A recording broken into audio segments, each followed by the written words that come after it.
4-5 दोस्त राहुल, गीता, नीलम, अमन और रोहन एक रात घूमने और मस्ती करने के लिए निकले थे। हंसी मजाक करते हुए वे कब शहर की सीमा पार कर गए किसी को पता ही नहीं चला। कुछ देर बाद उनकी बाइक और गाड़ी एक कच्चे सुनसान रास्ते पर मुड़ गई। रात गहरी होती जा रही थी और अचानक उनके सामने एक पूरी तरह उजड़ा हुआ गांव आ गया। पूरा गांव वीरान था, एक भी इंसान नजर नहीं आ रहा था। सारे घर खंडहर बन चुके थे, टूटी दीवारें, गिरी छतें और जंग लगे दरवाजे। पुराने बिजली के खंभे हवा के बिना ही हिल रहे थे।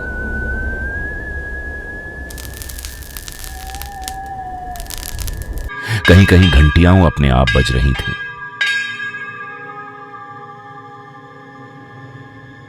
कुछ घरों की खिड़कियां बिना किसी के छुए अपने आप बंद हो रही थीं। सब दोस्त डर चुके थे। उन्होंने वापस जाने की कोशिश की, लेकिन जितनी भी सड़कें थीं सब उसी गांव के अंदर घुमाकर वापस ले आती थी। काफी देर भटकने के बाद अचानक उनकी नजर एक पुरानी जर्जर बस पर पड़ी।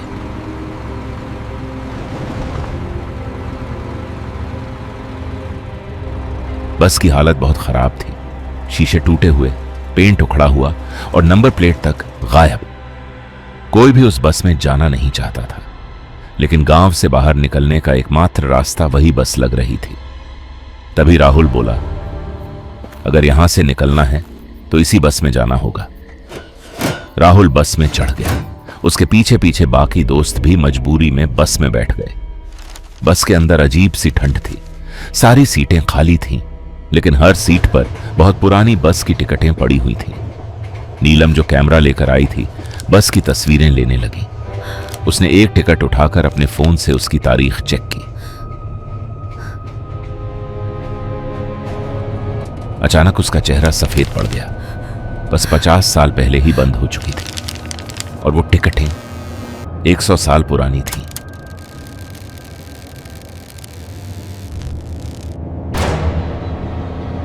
तभी बस की घंटियां अपने आप बजने लगी। Tin tin tin. नीलम कांपते हाथों से उनकी भी फोटो लेने लगी।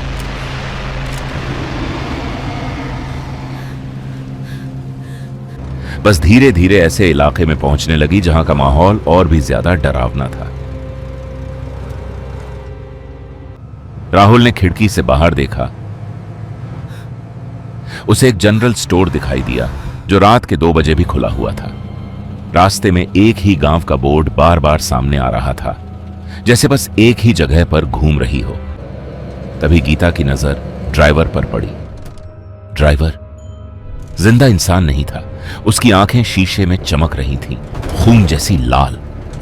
गीता डर के मारे चीखने ही वाली थी कि उसने पीछे की सीटों की ओर देखा। जो सीटें पहले खाली थीं, अब वहां बहुत सारे मरे हुए लोग बैठे थे। सभी दोस्त बुरी तरह डर चुके थे।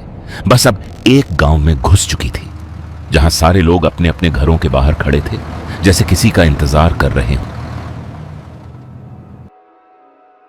और वो इंतजार उसी बस का था। बस धीरे धीरे गांव के बीच पहुंची।